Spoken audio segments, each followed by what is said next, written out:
It started during my sophomore year of high school. I wasn't someone who stood out, just an average student with a small circle of friends. But everything changed when I noticed someone constantly watching me in the hallways. At first, I thought it was just my imagination, but the feeling of being watched became impossible to ignore. He was a senior named Ethan. I barely knew him, but he started showing up everywhere I went, at my locker, in the library, even during lunch. At first, I tried to rationalize it, thinking it was just a coincidence. But then the notes began appearing in my locker. "You look beautiful today. I love your smile." His handwriting was neat, almost too perfect, and the messages were short but unnervingly personal. My friends teased me about having a secret admirer, but I couldn't shake the unease that came with each message. One evening, as I was walking home from school, I felt the unmistakable sensation of being followed. Turning around, I saw him a block behind me. He didn't even try to hide it. He just stood there, staring. My heart raced as I quickened my pace, practically running the rest of the way home. That's when I knew this wasn't just a harmless crush.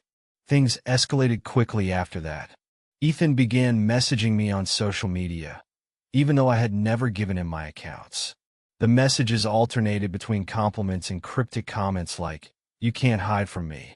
I blocked him, but he'd just create new accounts to reach me. It was relentless.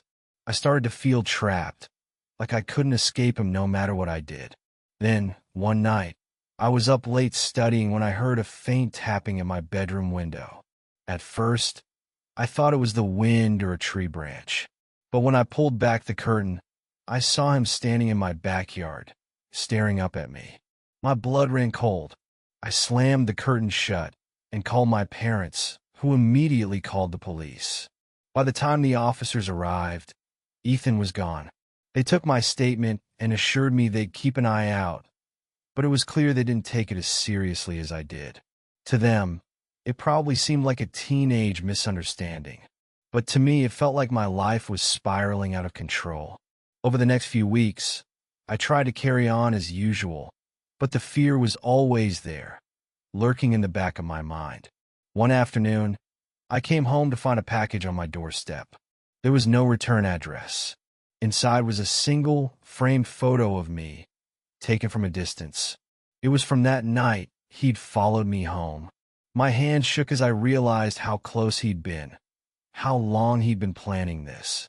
My parents contacted the school, but there wasn't much they could do. Ethan denied everything, claiming I was making it up for attention. Without concrete evidence, he faced no consequences. Meanwhile, I felt like a prisoner in my own life, constantly looking over my shoulder and jumping at shadows. The breaking point came during the school's annual spring dance. I hadn't planned on going, but my friends convinced me it would be a good distraction. I was starting to relax and enjoy myself when I saw him.